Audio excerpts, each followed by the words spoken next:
माझ्या महाराष्ट्रातील तमाम मराठी जनतेला सस्नेह जय महाराष्ट्र। मी राज ठाकरे। महाराष्ट्र विधानसभा निवडणुकीच्या प्रचारात पुन्हा एकदा जाहीरनामे, वचननामे, एकमेकांची उणीदुणी काढणे हा खेळ सुरू झालाय। हा खेळ दर 5 वर्षांनी होतो। प्रचाराच्या 15 दिवसात तुम्हाला राजे पण बहाल होतं आणि मग मतदान झालं की पुन्हा जैसे थे। हेच दशकानुदशक सुरू राहतं, कारण आपली म्हणजे मतदारांची स्मरणशक्ती तल्लख नसते आणि ते सरकारच्या कामगिरीचं अजिबात विश्लेषण करत नाहीत यावर सत्ताधाऱ्यांचा पूर्ण विश्वास असतो। पण यावेळेची परिस्थिती अधिक गंभीर आहे आणि म्हणून तुम्हाला अधिक जागरूक राहावं लागेल। आधीचे वाईट म्हणून जे सत्तेत आले ते आधीच्यांपेक्षा वाईट निघाले। गेल्या 5 वर्षात 14,000 शेतकऱ्यांनी आत्महत्या केल्या, 52 लाख लोकांचा रोजगार गेला। केंद्र सरकारनेच मान्य केलंय की राज्यातले 5 लाख उद्योग बंद पडलेत। राज्यात नवीन गुंतवणूक आली नाही, त्यामुळे नवीन नोकऱ्या निर्माण होत नाहीयेत।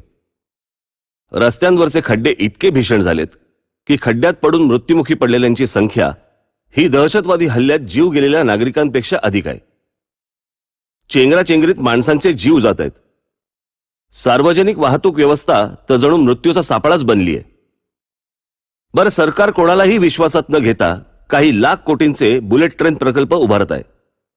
मेट्रो हवीच, पण तिच्या कार शेडसाठी आरेतली झाडं का तोडता? महाराष्ट्राच्या वैभवशाली परंपरेचे प्रतीक असलेले गडकिल्ले आधी पण दुर्लक्षित राहिले, पण आता तर हे सरकार ते लग्न कार्यासाठी भाड्याने द्यायला निघालंय। हो, आणि इतर ठिकाणी मनमानी करणारं सरकार दहीहंडी, गणेशोत्सव या सणांच्या बाबतीत नेमकं नियमांवरती बोट ठेवायला लागले। बरं, हे सगळं दुर्लक्ष करून आपण बरं, आपलं घर बरं असा वर्षानुवर्षाचा तुमचा दृष्टिकोन ठेवायचा म्हणालात तर उद्याची सकाळ बरी उगवेल याची काय खात्री? कारण ज्या बँकेत पैसे ठेवलेत तीच बुडीत जाऊ शकते।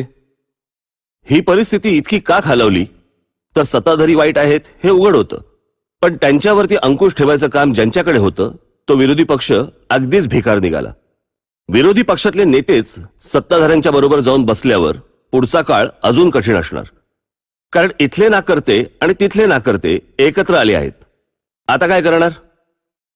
म्हणून मी सांगतो, हीच वेळ आहे तुमचा आवाज विधानसभेत पाठवण्याची। एखाद्या प्रश्नावर रस्त्यावर उतरून तांडव करून सरकारला निर्णय बदलायला आम्ही गेल्या 10 वर्षात अनेकदा भाग पाडलं, पण तेवढ्याने भागणार नाही। तुमचा आवाज म्हणजेच महाराष्ट्र नवनिर्माण सेनेचा आवाज विधानसभेत पोहोचला